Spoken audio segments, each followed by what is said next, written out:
Let's do what we do. It's time for our top 10 movies of 1991. So everybody bring up your lists. Mike, you're the guest. Why don't we start with you?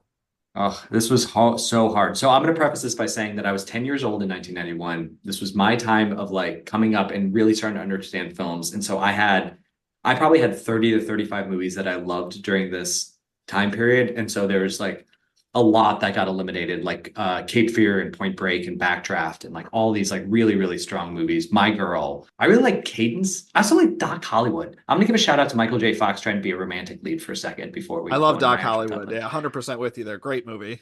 It's a great movie. Okay, number 10, personal favorite, LA Story with Steve Martin. I think this is peak Steve Martin year. Father of the Bride also came out this year. LA Story, I think, is an underrated, underwatched. This is just my opportunity to mention it. I think it's a quirky, weird, fun movie that doesn't take itself too seriously. Pretty Number sure that LA Story gets a good amount of time in the Steve Martin documentary, the new one that just came out on Apple TV Plus, which is directed by the same guy who made Won't You Be My Neighbor, which is, in my opinion, the greatest documentary that's ever been made. I don't disagree with any of that, but I think that yeah, I just think it was like a peak Steve Martin performance. It's a unique movie. I don't know. I can't equate it to anything else. Number nine, I had JFK, which we talked about.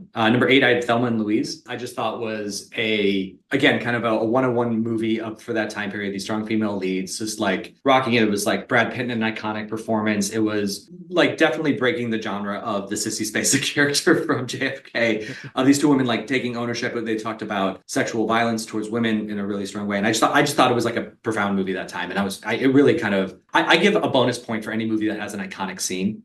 And the last scene of that movie is so iconic that I bumped it into my list just for that.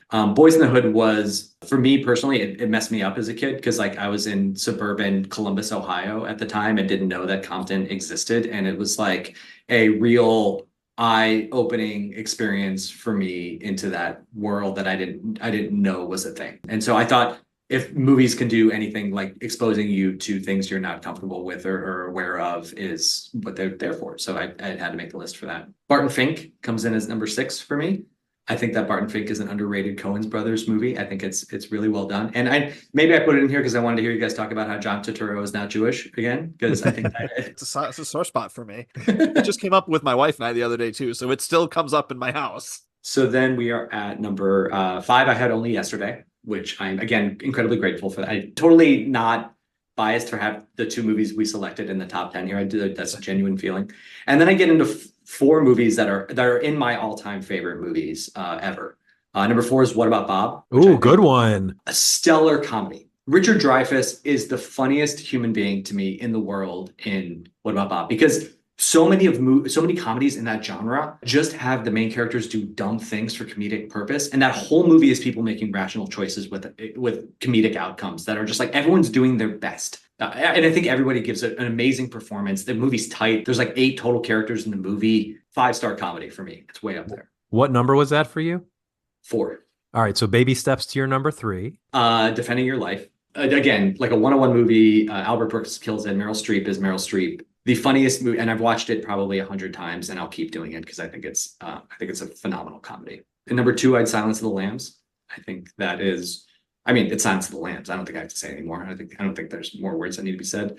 And then my number one movie of 1991 was Terminator 2. I flip-flop one and two a lot.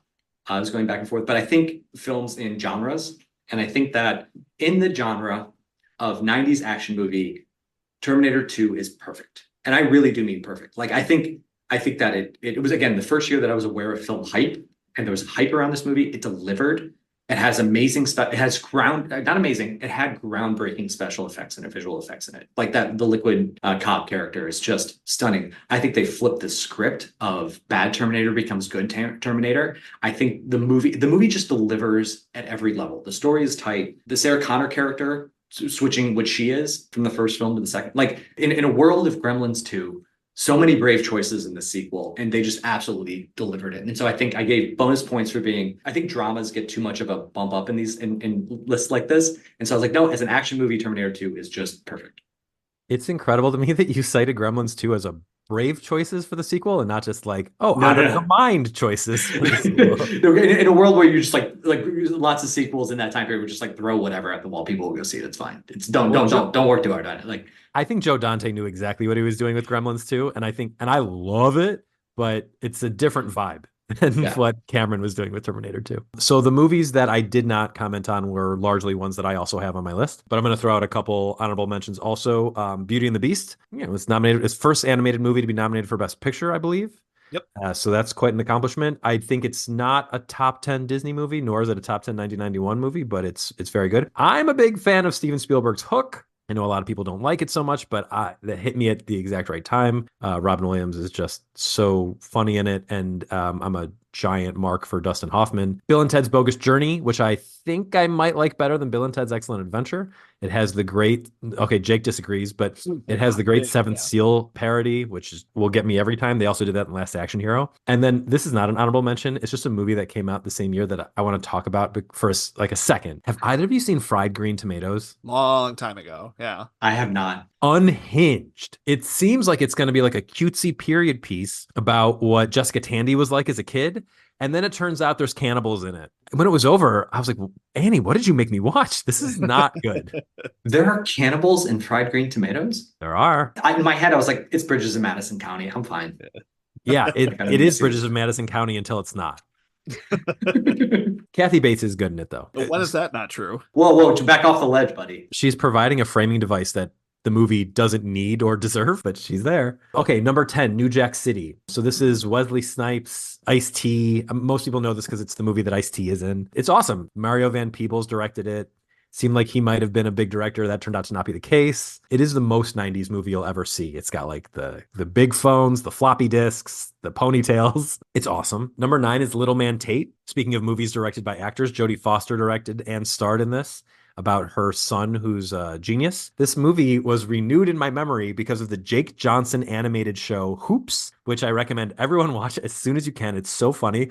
But he talks about Little Man Tate in this show so much that I had to rewatch it. I was like, oh, dang, Little Man Tate is good. I forgot all about that, but yeah, Hoops is pretty funny. Hoops is great. My number 8 is Silence of the Lambs. Okay, I'll say a little bit about Silence of the Lambs. Mike didn't. I mean, Anthony Hopkins just blowing it out of the water. Jodie Foster, again, what a year for her, 1991. What's his name? Ted Levine as one of the most underrated, I think, villains of all time in a movie as Buffalo Bob. Just totally terrifying.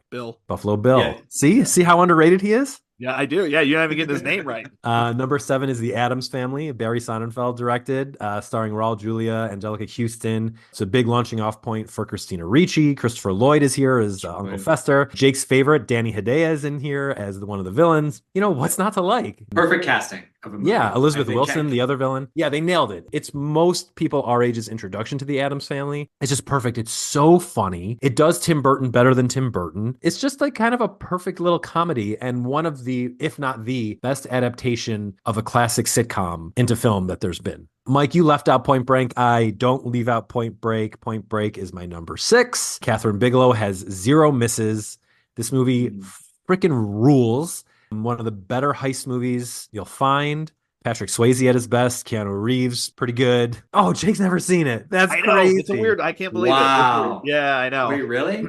So I think that Point Break may have been the original movie I had assigned for you for 91. And then when I knew Mike was going to come on, it's like, let's make it only yesterday. Tough choice, but I think you chose wisely. My number 5 is Terminator 2. Mike said enough about it. I know you're obsessed with Arnold, Mike. I too am obsessed with Arnold. And we just watched Twins the other day. What a hoot. Amazing. This is, it's one of his top 3 movies at least. I think considered by many to be his best. Number 4 is Barton Fink. I've talked about this movie a lot. It's in our Coen Brothers episode. John Turturro's not Jewish, but he plays Jewish very well. Yeah. And I will reiterate that John Goodman is the devil in this movie. My number 3, I'm surprised that no one's mentioned this so far, is City Slickers. So Billy Crystal leading, this and When Harry Met Sally are 2 of the top of their genre kind of movies. This is like the road trip comedy and the rom-com. And Crystal is like such an unlikely person to be in the lead in either of them. And he's great. But even better than Billy Crystal is Daniel Stern as the neurotic, uptight guy. So funny. You've got Jack Palance, rounding out his career. He won an Oscar for this inexplicably, but it's great. over Tommy Lee Jones in JFK, might I add. I actually agree with that one too. Yeah, I Yeah. think Jack Palance crushed this one. And Bruno Kirby in, I think, one of his last roles. Bruno Kirby showing up wherever Billy Crystal is, which is one of the great teams. I'll second City Slickers as a fantastic movie. And I rewatched When Harry Met Sally because I do that about once a year. I forget how much Meg Ryan really carried that movie. And it's just like this. It's like City Slickers too, where I think Billy Crystal strikes the perfect chord. He's the right amount of Billy Crystal in these movies. And he allows some of the supporting actors and Meg Ryan is definitely not a supporting actor in that film, but like it allows them to really thrive. Like Jack Palance is able to bounce off him. He's a quirky straight man in these movies, and it's really funny. He's the Jerry Seinfeld of those movies where like he assembles this great team around him and just kind of he's like the Earth and there are the moons that are like rotating around him. He like assembles the great team. Yeah, he's perfect as that center. Totally. Hello. Now, number 2 is Defending Your Life. We've talked about this movie at some length a bunch. Also, Mike, you said a lot of great things about it, but you left out that Rip Torn is just tearing it up in Defending Your Life. But we talked about this quite a bit on our real life episode. And then my number 1 is Only Yesterday, which I think the best Studio Ghibli movie. It is my favorite. Now I'll go with a couple of my honorable mentions. I actually wrote down a couple of things as you guys were talking to. I was like, oh, I forgot that. Or like, maybe I didn't have marked on my letterbox. I was like, oh, I've definitely seen that. So I want to throw out a couple of honorable mentions. The Warren Beatty film Bugsy, 1991, about the gangster Bugsy. I haven't seen it in a long time, but I do remember really liking that. And ditto for Barbra Streisand's Prince of Tides. I know I've seen both of them because at this point I had started trying to watch all the Best Picture nominees, and those were both Best Picture nominees. So like I remember seeing them and liking them, but it's been a while, so I have to throw them in the honorable mention category. Also going to do that with Boys in the Hood. Like Mike, as you mentioned, same reaction when I saw it. I was like, oh my gosh, this is not the small town that I live in northern Michigan at all. But it's again been a very long time since I've seen it. But I do remember like Lawrence Fishburne being just like crazy amazing in that movie. And then another one I didn't have marked on Letterboxd, but a big one for me growing up was What About Bob, which I think is just amazing. And I think you can kind of mark when you become an adult by when you decide that Bill Murray is the funniest person in the movie, and then when you realize that Richard Dreyfuss is the funniest person in that movie. That's hilarious because it is. It's like when I was a kid, I was like, oh, Richard Dreyfuss is being ridiculous, but Bob's just a nice guy. And now I'm like, oh my God, Richard Dreyfuss, I want to give you a hug, buddy. You're doing all the right things. He's incredible in that. And then you realize he had a hard time with Bill Murray in real life too. And then I was like, well, now I feel even worse for you. Wait, that's hilarious. So my buddy Aaron and I went to South Carolina a few years ago, and we saw Bill Murray in the airport, and he was being such a dick to everyone. I can't imagine anyone getting along with him on a set. That seems to be the case. Yeah. More and more we hear about him. And then my last honorable mention is another one that Brad mentioned. I remember really liking Hook also as a child, and there's just been so much bad talk about it. It's like, I don't want to watch it again. So on the one hand, I'd say fair, because even when I was a kid, I was like, this movie is long. And when it was on cable, I'd be like, with the ads, I'm like, is this on for 4 hours? Yeah. This is crazy. But on the other hand, screw it. Yeah. Yeah. My only thing with Hook is just like it feels like a stage play. Like it feels, even as So a kid, what? I was like, To that, I say it didn't do it for 100% me. so Yeah. what? It took me out of it as a kid. And it also, but that being said, I thought that Dustin Hoffman just brought it as Hook. Yeah, and then I forgot to mention before, Bob Hoskins as Smee is one of the funniest characters in like movie history. I think it's unfairly maligned because of the Julia Roberts of it all, and she does a good job. But like, just like a weird choice to sexualize Tinkerbell. Yeah. I don't know, like Steve, what were you doing? Yeah. But aside from that, it gave us Rufio. I'm sorry. Yeah. I'm a big defender of Hook. Yeah. I'm gonna throw one more movie now because I'm high on it. But Robin Hood, Prince of Thieves. Never did it. I like Robin Hood. Yeah, this is like my mom's all-time favorite movie. So like we've watched. Yeah. I've watched a lot. I think Robin Hood is cool. Yeah. I think it's great. I think Alan Rickman, I think Morgan Freeman's great. I think Alan Rickman is just great movie villain in that. And I was like, I almost threw it in. So top 10. Brad, you just mentioned this one and said none of us had mentioned it yet, but I have City Slickers in my top 10. Yeah, watched it a ton as a kid. Absolutely love it. Sequel notwithstanding. The first one I think holds up pretty well. The sequel's okay. It's a fine middle ground. Just not a classic like the original. Number 9, I have Scorsese's Cape Fear. I think it's pretty good. De Niro's great in it. Nick Nolte, of course, is great in it. Juliette Lewis is really very good in it. Number 8 is I have we've talked about at length. I have JFK. And then right next to it, which feels low, but I really love all the other movies on this list too. Number 7 I have is Only Yesterday, which I really loved. But as you'll hear, I also really love the 6 movies I have in front of it. I just want to say I'm really stoked that I got this movie on both of your top 10 lists, because this is a movie that I don't think a lot of people that we know have seen, even though it's very easy to watch now. It's on HBO Max. So hopefully this encourages more people to watch Only Yesterday. I've worked in this industry for 20 years. I never heard of it. Didn't know it was a movie that existed. Isao Takahata, aside from Grave of the Fireflies, is just like not given the respect he deserves. Apparently, he was kind of a dick, but so's Miyazaki, so whatever. Yeah, that puts us at number 6. Made both of your lists as well. Barton Fink. I mean, just it's Cohen's, it's Goodman, it's Totoro. I mean, what's not to like? Number 5, Mike. This made your list as well. Thelma and Louise. The 2 lead performances are outstanding. And also it's directed by a dude, Ridley Scott. Like not just a dude, but like a dude who's directed a lot of like manly men movies, and he really did a great job directing this really female led story. And yeah, Gina Davis and Susan Sarandon are just terrific. And yeah, that ending. People know the ending of that movie even if they don't know what movie it's from, or if they've never seen it, they could see it, be like, oh yeah, I know what like I've seen that. Do you think that there is a more unlikely Ridley Scott movie than Thelma and Louise? Because I think the only one that even comes close is Matchstick Men. Or maybe Legend is a little I don't more... even know what Legend is. Oh, is really? that the Tom Cruise fantasy Yeah. movie? Yeah, I wouldn't have expected that. That's a little, yeah. I think Legend or Matchstick Men and Thelma and Louise, would be pretty unlikely for Ridley Scott for sure. All right, keep it going. Keep going. All right, number 4. Yeah, I'm a little higher on this movie than you are, but this, again, may play into the nostalgia childhood factor, but is number 4 for me is Beauty and the Beast. I love it. It is a top 10, top 5 Disney movie for me. And then number 3 on down is going to be real familiar to everybody. Number 3 for me is Albert Brooks' Defending Your Life, which was a movie I did not see until very recently and only saw because Brad recommended it to me. So thank you, Brad. Love Defending Your Life, one of my favorite Albert Brooks movies. And then number 2 is Silence of the Lambs, which again, discussed at length. Hopkins great, Jodie Foster's great, and then my number 1, just like Mike, is Terminator 2. I think it's a perfect movie. My wife had never seen it. We watched it I think 2 years ago. Everything about it holds up. I mean, it still looks great. The story's great. The acting is great. I mean, the Linda Hamilton, Sarah Connor character, the way it evolves is really cool. I mean, the ending is great. They ripped it right off for Alien 3, and even Terminator 2. Like, I think you can get a lot more out of it having seen the first one, and kind of seeing like how the Terminator character evolves and how Sarah Connor evolves. But you can also literally just watch Terminator 2 on its own and kind of get enough out of it to to really get the movie. And I think that's a cool thing for a sequel too. But imagine, and I'm going to do this with Annie soon. Imagine you've never seen either of them and really don't, and somehow don't know much about them in 2024, and you watch them back to back.